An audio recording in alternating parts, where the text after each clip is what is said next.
సంగీతం నెక్స్ట్ స్వర జ్ఞానం, సంగీత జ్ఞానం అంటే కొన్ని శ్లోకాస్ ఉంటాయి. మరి అది దానికోసం ఇదంతా తల్లిదండ్రులు ఎలా తీసుకోవాలి? యా సో ఆఖరి దాంతో మొదలు పెడతాను. శ్లోకాలు అంటే మతపరమైనటువంటి శ్లోకాలు, మతపరమైనటువంటి ఉచ్చారణ, అలా చేస్తేనే దేవి అనుగ్రహం అనే పాటలు, అలా చేస్తేనే దేవుడు తృప్తి పడతాడు కాబట్టి అలాగే పాడాలి అనే పాటల యొక్క తరబీదు మన పిల్లలకు అవసరం లేదు. చాలా క్లియర్ కట్గా చెప్పేయచ్చు మీరు ఆ విషయంలో. అలాగే నాట్యం నేర్చుకునే క్రమంలో ఏ విగ్రహానికో, ఏ దీపస్తంభానికో, ఏ గురువుకో, ఏ ఇంకెవరికో ఆరాధన భావంతో, భక్తి భావంతో నమస్కరించి చేసి నేర్చుకునేటటువంటి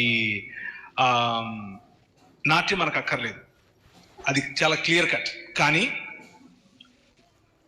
సంతోషంగా నీలో ఉన్న కళను వ్యక్తపరచటం, నీలో ఉన్న కళను దేవునికి ఆరాధనగా బయటకు తీసుకొని రావటం ఏం తప్పు కాదు. Fine arts happy fine arts sir, excellent, చేయాలి.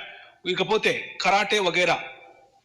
వైలెన్స్ అనేది బైబిల్ గ్రంథం మనకు నేర్పదు. మనం వైలెన్స్ చేయకూడదు. కానీ డిఫెన్స్ అనేది బైబిల్ నేర్పుతుంది. సెల్ఫ్ డిఫెన్స్ చేయాలి. ముఖ్యంగా ఆడపిల్లలకు నేర్పించాలి. అసలు కరాటే ఎవరైనా నేర్చుకోవాలి ఈ దేశంలో అంటే ఆడపిల్లలే నేర్చుకోవాలి, మగపిల్లలకు అక్కర్లేదు. ఎందుకు? వాళ్ళు ఎలాగో చేతులు వాళ్ళు ఏదో ఊసేస్తారు. కానీ వాళ్ళను అడ్డుకునే శక్తి, మిమ్మల్ని మీరు కాపాడుకునే శక్తి మీకు రావాలి.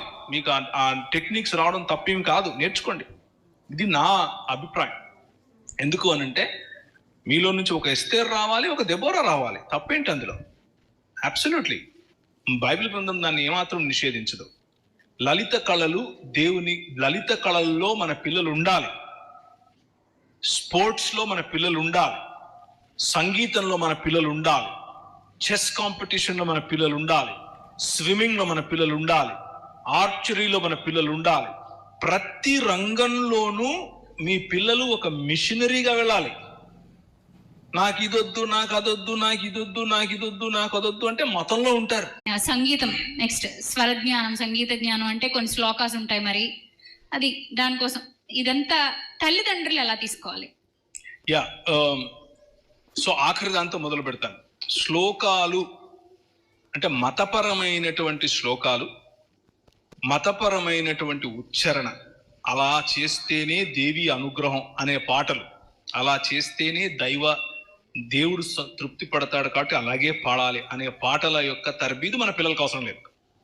చాలా క్లియర్ కట్గా చెప్పేయచ్చు మీరు ఆ విషయంలో. అలాగే నాట్యం నేర్చుకునే క్రమంలో